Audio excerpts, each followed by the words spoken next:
Some are calling it the worst humanitarian crisis in the world today. Nearly 1 million civilians are fleeing the fighting between Syrian forces of Bashar Assad, backed by Russia, and rebel Islamist groups backed by the Turkish President Erdogan. All this in the northeastern Syrian province of Idlib. The UN is sounding the alarm.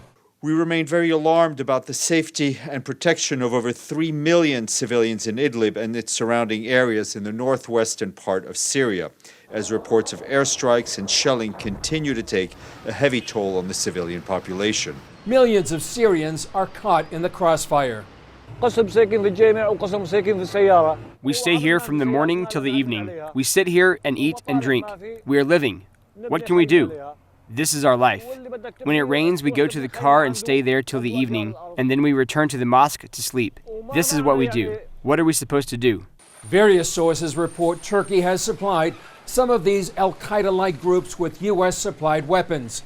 Turkey has also asked the U.S. to supply Patriot missile batteries to protect these retreating forces. Some argue that would put the U.S. in the role of covering an operation that supports al-Qaeda.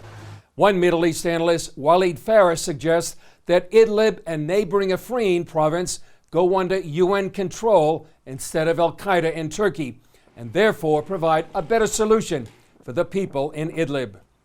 Well, for years, Syria and northern Iraq have been the epicenters for some of the worst fighting and humanitarian disasters in recent history. Here's the story of one family and ministry that has gone into some of the most desperate situations and brought the love of Jesus. Gary Lane has that story. Our next guest runs directly into the center of danger. He's a missionary, former U.S. Army Ranger David Eubank.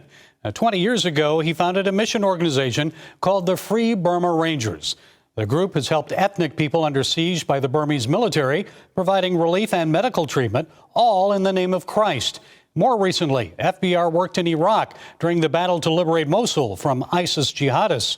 You may remember CBN News showing you Eubank dodging gunfire, carrying a little Iraqi girl to safety. Well, now FBR is working in Syria, helping people under siege there. A new documentary film about the Free Burma Rangers is out any day now. And here to tell us more from Syria is David Eubank. Dave, good to see you. For those who aren't familiar with the Free Burma Rangers, how did you get started 20 years ago and why? I was in the military and I got out and had just started Fuller Seminary, had just met my wife-to-be who refused to date me. And in the middle of all that, a tribe from Burma called the Wa tribe contacted my parents, who are missionaries in Thailand next door, and said, please send someone to help us.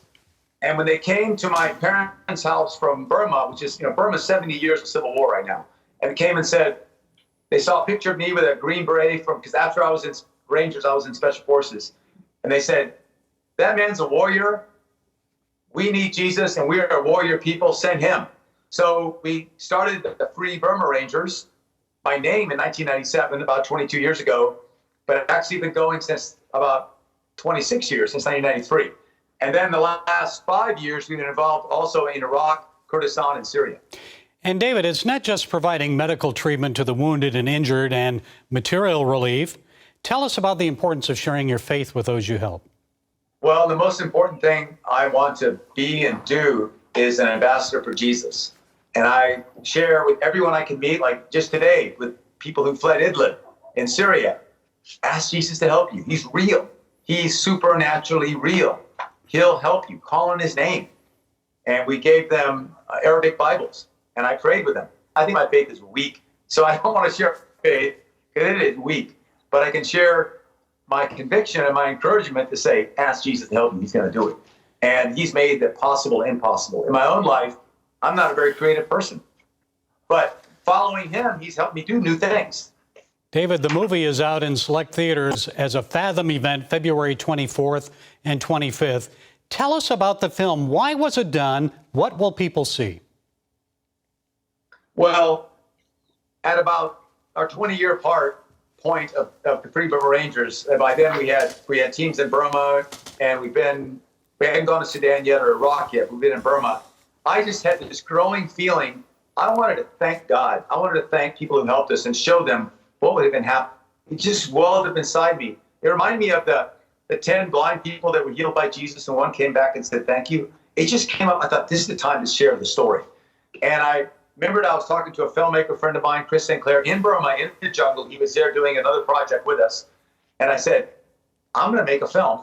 It'll be horrible if I make it, but I will have done my part. And Chris St. Clair, who made this current movie, said, I'll do it. Pro bono. Free. Okay. And we prayed. And we wanted to tell the story, what has God done through us and in spite of us? Who are the beautiful people all over the world, from every culture and tribe and race and religion that God made? They're awesome. Get to know them. We want to show the miracles God has done, again, through weak, imperfect, simple people like us and our friends. And there's no other kind that I know of. There's a lot better people than us, but even the best people are not perfect. But God uses us anyway. You don't have to give up. And I want people to see the Karen people of Burma, the other people of Burma, as we see them. It's lovely, wonderful people deserving to be free. We should stand with them. I want them to see Iraqis, as I learned, are wonderful people. They're not our enemies. And to see how God brings us together. My mom says, and she's been a missionary most of her life. She's 87, been in the field 60 years. My dad's 90. He's still in the field. I think you know them, Hal and Joan Eubank. My mom said, Dave, God has friends all over the world, and he likes them to meet each other. So I hope this movie does that as well. Okay, it'll bring us together. The Free Burma Rangers documentary is out in select theaters February 24th and 25th. And I mostly am. I went to Texas A&M. But we're writing a book called The Free Burma Rangers in the Battle of Mosul. That's the subtitle. The main title is Do This for Love. And that'll come out later this summer as well. I'll tell you more about that later when we actually finish it. But it will be out this summer after the movie. And both of them telling slightly different stories about what we've seen and what has God done. Alpha, Omega.